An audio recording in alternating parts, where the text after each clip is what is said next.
vamos ler com a ajuda de Deus e a guia do Espírito Santo o capítulo 6 do Evangelho escrito por Mateus.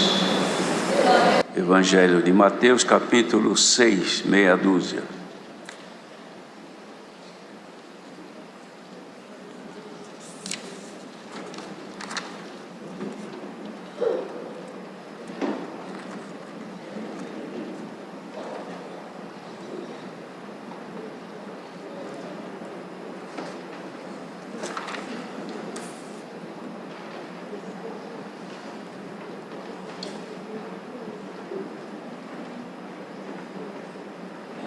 Lemos então com a ajuda de Deus. Guardai-vos de fazer a vossa esmola diante dos homens, para serdes vistos por eles. Aliás, não tereis galardão junto de vosso Pai que está nos céus.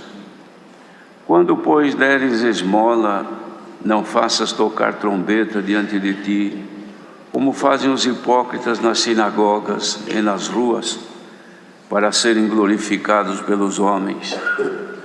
Em verdade vos digo que já receberam o seu galardão. Mas quando tu deres esmola, não saiba a tua mão esquerda o que faz a tua direita, para que a tua esmola seja dada ocultamente, e teu Pai, que vê em segredo, te recompensará publicamente. E quando orares, não sejas como os hipócritas, pois se comprazem em orar em pé nas sinagogas e às esquinas das ruas para serem vistos pelos homens. Em verdade vos digo que já receberam seu galardão. Mas tu, quando orares, entra no teu aposento e, fechando a tua porta, ora a teu Pai que está em oculto, e teu Pai que vê secretamente te recompensará. E orando, não useis de vãs repetições, como os gentios, que pensam que por muito falarem serão ouvidos. Não vos assemelheis, pois, a eles, porque vosso Pai sabe o que vos é necessário antes de vós lhe pedirdes. Portanto, vós orareis assim: Pai nosso que estás nos céus, santificado seja o teu nome. Venha o teu reino, seja feita a tua vontade, assim na terra como no céu. O pão nosso de cada dia nos dá hoje, e perdoa-nos as nossas dívidas, assim como nós perdoamos aos nossos devedores. E não nos induzas à tentação, mas livra-nos do mal. Porque teu é o reino, e o poder, e a glória para sempre. Amém. Porque se perdoardes aos homens as suas ofensas, também vosso Pai Celestial vos perdoará a vós.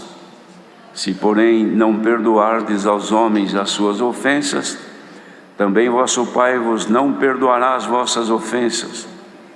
E quando jejuardes, não vos mostreis contristados como os hipócritas, porque desfiguram seus rostos, para que aos homens pareça que jejuam. Em verdade vos digo que já receberam o seu galardão.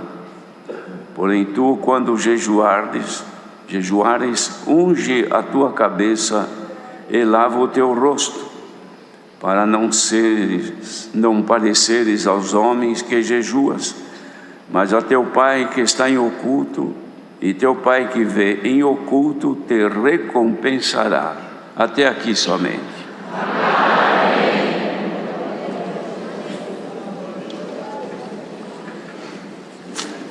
Queridos irmãos, o Senhor Jesus usou,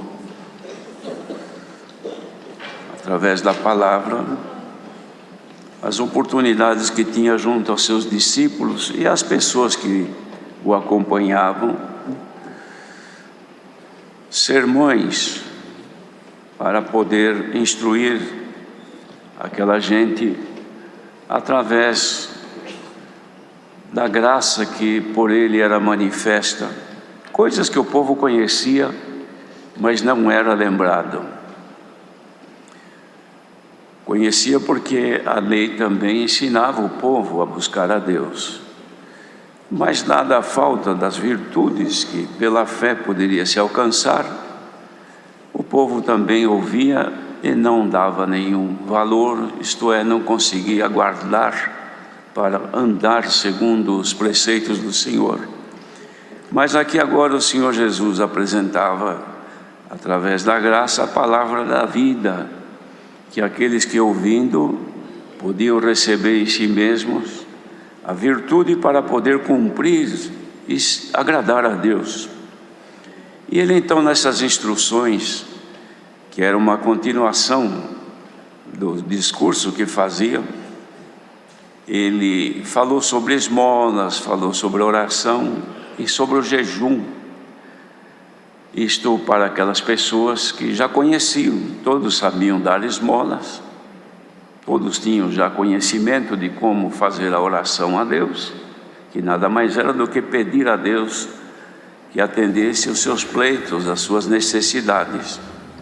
E também a necessidade do jejum, isto é, da abstenção dos alimentos, como uma oferta de santificação ao seu corpo perante Deus. Então eles tinham conhecimento disso, mas não com a profundidade que agora o Senhor Jesus trazia aqui, com detalhes, para que eles pudessem ter conhecimento do valor da oração. Quanto que é necessário que se faça orações e deprecações a Deus, não só em favor de si próprio, mas também de todos os que são nossos próximos. Então ele dizia, falando então de esmola, que eles deviam se guardar de fazer a esmola perante as pessoas, porque era costume deles, irmãos, praticar este ato de ajudar o necessitado, o miserável, aquele que não tinha recurso, através da esmola.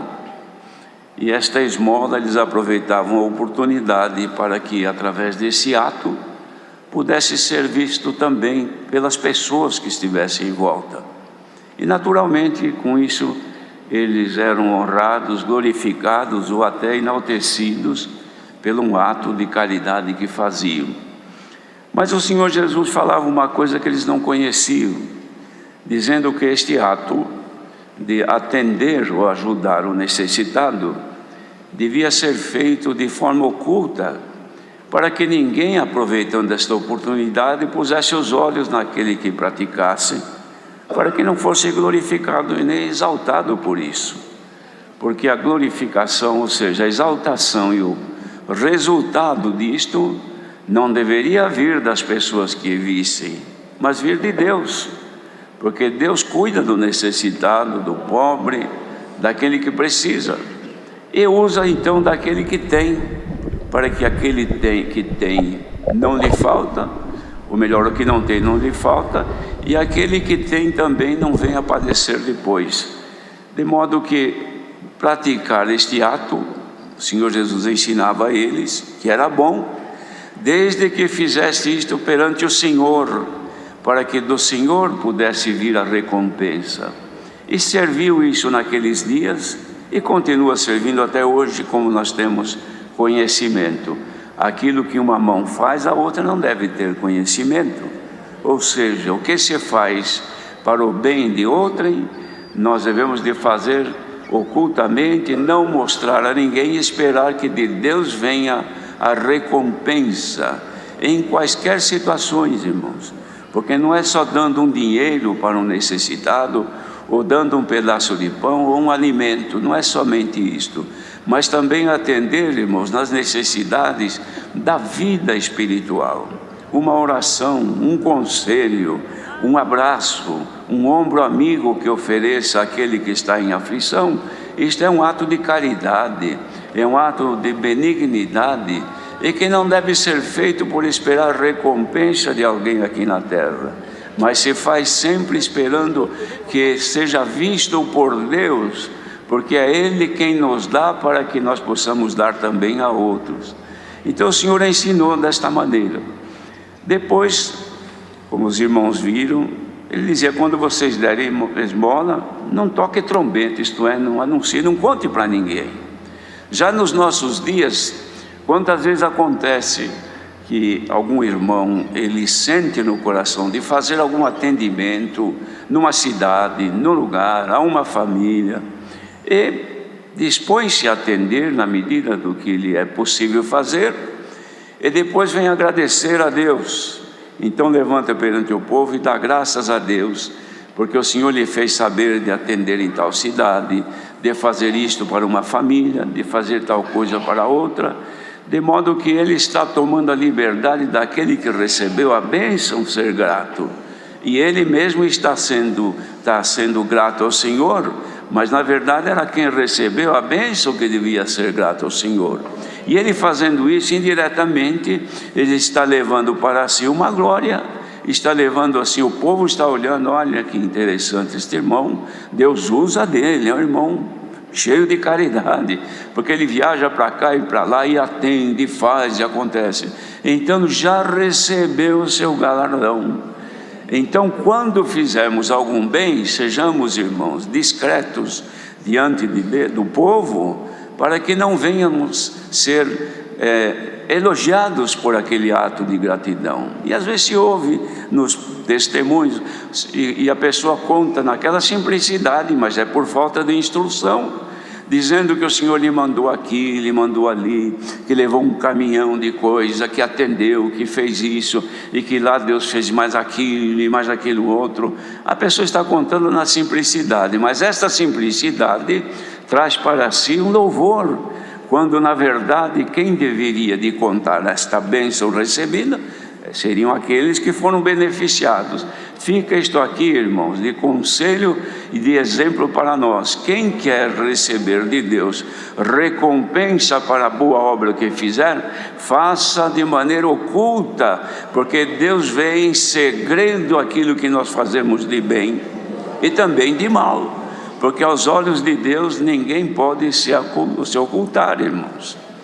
Então ele ensinou a dar esmola, a ajudar, a participar nas coletas, porque também é a mesma coisa, quando nós sentimos, irmãos, de fazer uma oferta para a piedade, ou por alguma necessidade da obra de Deus, façamos sempre de forma oculta, de maneira que não venhamos então a sermos elogiados por isso, como a Irmandade já tem conhecimento.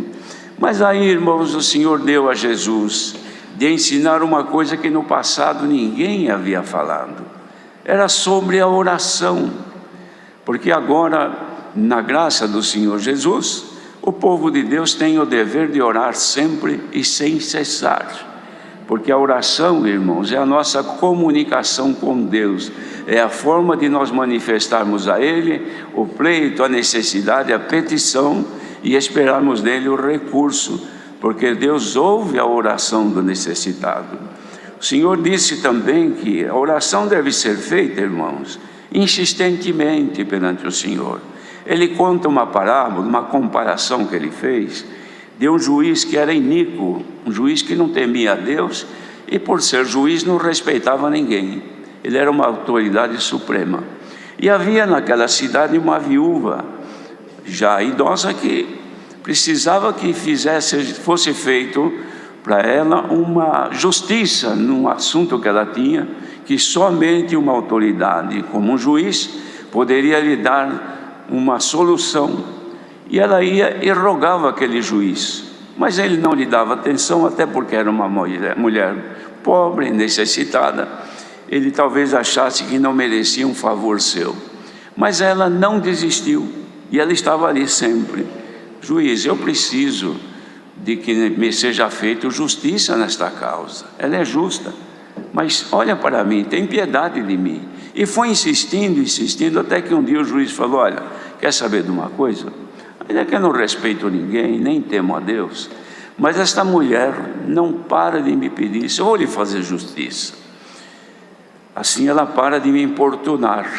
E Jesus disse: se este homem, pela insistência da mulher, fez-lhe justiça, quanto mais vosso Pai Celestial dará bens àqueles que lhe o pedirem. De modo, irmãos, que pedir ao Senhor é o nosso dever através da oração.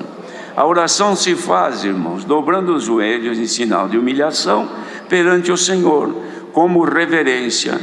E na nossa oração, irmãos, nós sempre fazemos primeiro uma ação de graças ao Senhor.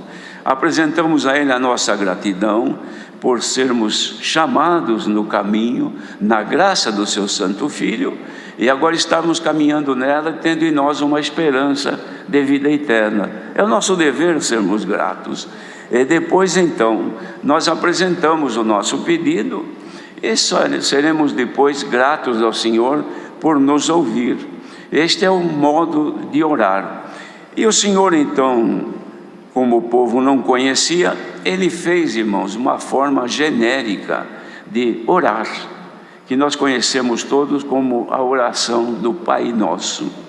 Então Ele ensinou a eles: vocês quando forem orar, entre no vosso aposento, isto é, no quarto de dormir, onde ninguém veja, e ali vocês façam a vossa oração. E ensinou então, quando vocês orarem, entre no aposento, feche a porta, ora a teu Pai que está em oculto, porque ninguém vê a Deus, Ele está escondido para os nossos olhos, oculto. E teu Pai que te vê secretamente, te recompensará. Isto é, irmãos, nós não vemos o Senhor, mas secretamente, isto é, de forma oculta, Ele nos vê em todos os menores movimentos da nossa vida. E Ele recompensa aqueles que dele buscam misericórdia. E vocês, quando orarem, não usam de vãs repetições como uma ladainha, ou seja, pedir, repetir, repetir, repetir, que não é desta maneira. Orar 10 Pai Nosso, não há necessidade de repetir tudo isto. Há de haver em nós a fé para crer que quando nós oramos, nós falamos com Deus. E falando com Deus, irmãos, vamos esperar. E quando Deus nos dá a oportunidade, voltemos outra vez a orar. Mas na oração não usar de vãs repetições, como aqueles que já usavam naquele tempo e que hoje ainda usam no mundo. Mas usando da oportunidade de falar com Deus, porque pensam as pessoas que por muito falarem, elas serão ouvidas. Então não é porque fica falando e repetindo que Deus ouve, não. E nem gritar também. Como às vezes se vê muitos irmãos, mesmo nos santos cultos, que quando oram faz uma gritaria muito forte, e gritam desesperadamente. O Senhor Deus não é surdo, Ele ouve até o nosso pensamento, conhece as intenções do coração, de modo que não é necessário gritar perante o Senhor, mas falar com Ele na nossa voz, em oração, o Senhor nos atende. Então dizia: vocês não se tornem semelhantes, pois, a estas pessoas, porque vosso Pai sabe o que vos é necessário antes de vocês pedirem. Deus conhece a necessidade de cada um que ouve a palavra nesta manhã, quer seja aqui presente e quer seja também por este mundo afora, onde de forma virtual estiverem ouvindo. O Senhor conhece a necessidade de cada um antes que peçam, mas Ele ouve, tem prazer de ouvir a nossa súplica. Ele dizia: então vocês orem assim: Pai nosso que estás nos céus, santificado seja o teu nome. Parece ser uma coisa simples, mas os irmãos se lembram que quem apresentou Deus Todo-Poderoso, o Criador do Universo, como Pai, foi Jesus, porque Ele era Filho. Ele veio como Filho de Deus, sendo Filho do homem e também Filho de Deus. Se era Filho de Deus, Ele apresentava a Deus como sendo o Pai. E a oração então era feita a Deus, mas na condição de Pai. E os irmãos sabem que a condição de um pai perante o filho, ele é sempre misericordioso, compassivo, isto é, tem paciência e compadece-se de seus filhos. Essa é a condição de Deus apresentado por Jesus Cristo como nosso Pai, que atende às nossas necessidades na condição de filhos que nós somos. Pai nosso que está nos céus, santificado seja o teu nome. Irmãos, nós não podemos santificar o nome de Deus, mais do que Ele é santo, porque Ele é 3 vezes santo. Isto é, a santidade de Deus é inimaginável, incontável. Não se pode ter noção da dimensão da santidade de Deus, porque Ele é puro, dele se emana toda a pureza. De modo que santificar a Deus, como vamos santificar o nome de Deus? É santificar o seu nome em nós. É em nós que o nome de Deus deve ser santificado. Isto é, que as características de Deus, as coisas de Deus em nós, elas devem ser evidentes, deve aparecer em nós que nós estamos sendo santificados pela vida que agora em nós existe. Isto é santificar a Deus no nosso viver, na nossa fala, nos nossos atos, nas atitudes, até nos pensamentos nossos. Nós devemos de manifestar a santidade de Deus, a pureza. Aqueles que são filhos de Deus, irmãos, devem buscar sempre ter bons pensamentos, meditações boas, não imaginações de coisas que não são boas, porque a imaginação forma imagens fictícias na nossa mente e nós acabamos vivendo ou naquele instante em função de uma imagem que não existe, de um pensamento, de quaisquer coisas desta vida que podem ser boas ou podem ser más. De modo que aquele que santifica o nome do Senhor na sua vida, até os seus pensamentos e imaginações são bons diante de Deus, irmãos. De modo que as nossas obras não são somente físicas, visíveis aos olhos das pessoas, que fazemos bem, fazemos esmola, fazemos tanta coisa, que as pessoas podem até ter conhecimento, mas não é somente isto. As nossas obras boas devem estar até nas nossas meditações, irmãos.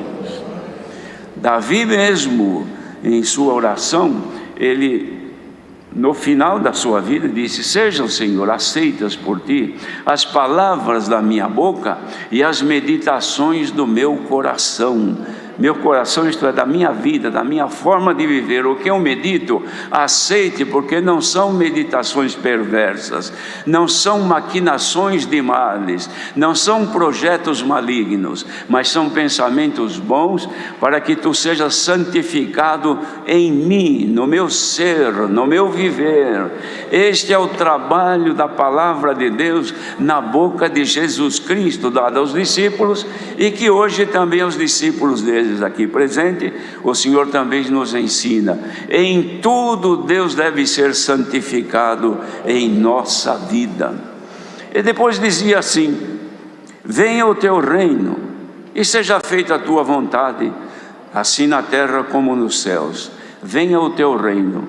Irmãos, os irmãos vejam que a oração que o Senhor Jesus ensinou tinha anexo, porque se a pessoa traz para si a santificação do nome de Deus no seu viver, isto significa que o reino de Deus está nele, ou seja, Deus reina em sua vida, Deus governa a sua vida, porque na vida desta pessoa veio o reino de Deus.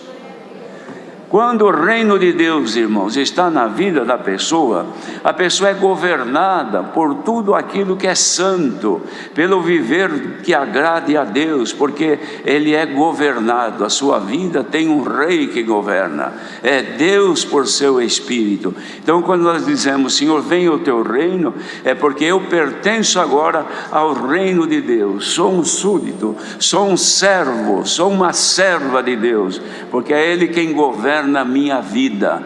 É isto que o Senhor quer de cada um de nós, irmãos, que cada um sejamos submissos ao reinado, porque Jesus mesmo disse aos discípulos: o reino de Deus já está entre vós. Por quê? Porque Ele já reinava entre os seus discípulos e continua reinando agora na glória eterna dos céus. Reinando sobre quem? Sobre aqueles que lhe são fiéis, em cujo corpo Deus é quem está governando, irmãos. Então esta era a maneira de orar. Agora, como é que nós vamos pedir? Senhor, venha o Teu reino. É quando nós oramos e dizemos: Senhor, apaga de mim os meus defeitos, as minhas imperfeições, e guia-me neste mundo, livra-me do pecado, livra-me da impureza, livra-me da violência, da maldade, da cobiça, da inveja, da mentira, do ciúme e de tudo aquilo que é imundo, guarda-me. Então nós estamos chamando o reino de Deus sobre nós para nos governar.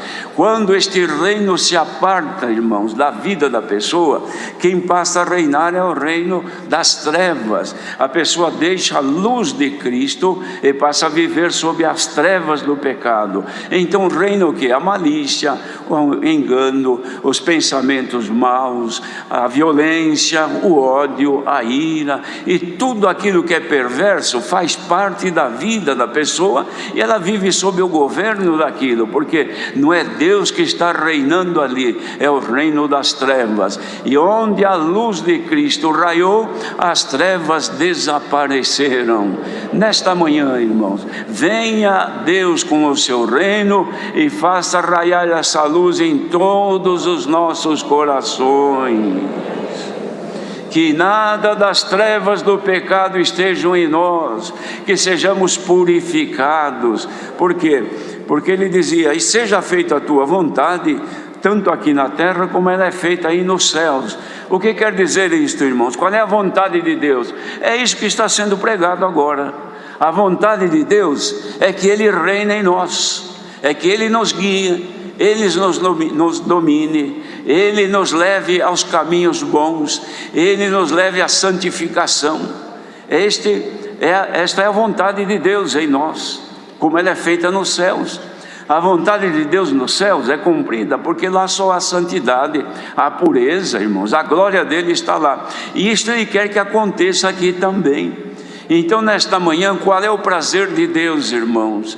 É que vindo a nós o seu reino, e também sendo feita a sua vontade. E qual é a vontade de Deus nos seus filhos? Que vivam em sofrimento, que vivam se debatendo daqui e de lá, que vivam se lastimando, que vivam se contendendo, que vivam se sujando no pecado? Ou é a vontade que estejam como aparentemente se vê agora, todo mundo quietinho, as mulheres com a cabeça coberta com o véu, por causa do sinal de poderio perante os anjos, porque elas estão diante de Deus, os homens sentadinhos aqui, ouvindo a palavra. Isto o que é? É vontade de Deus. E qual é a nossa vontade? Será que agora ela é que em nós se cumpra o querer de Deus? Se for essa a vossa vontade, a quem está ouvindo esta palavra, todo o desejo de Deus para conosco é bom, irmão.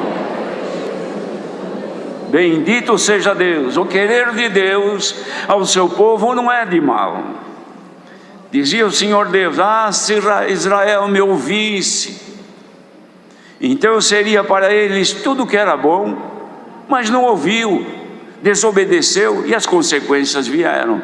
E hoje nesta manhã a palavra vem assim: se meu povo me ouvir, se meu povo aceitar a minha vontade, se meu povo aceitar que eu reine sobre eles, então a minha vontade seria feita nas suas vidas. A Irmandade aceita que o reino de Deus nos tome nesta manhã, e que o que não pertence a Deus seja afastado de nós, porque quando o reino de Deus assume o comando de uma vida, aparece o que é de Deus, tudo o que é de bom e agradável a Ele. Como consequência, aparece dele a glória na nossa vida. A glória de Deus em nós, irmãos, não é somente glorificarmos a Deus, isto é nosso louvor e gratidão para Ele, mas quando aparece a glória dele em nós, modifica o nosso viver, modifica o nosso falar, o nosso pensar, aumenta em nós a nossa comunhão com Deus. Quem recebe em si o reino de Deus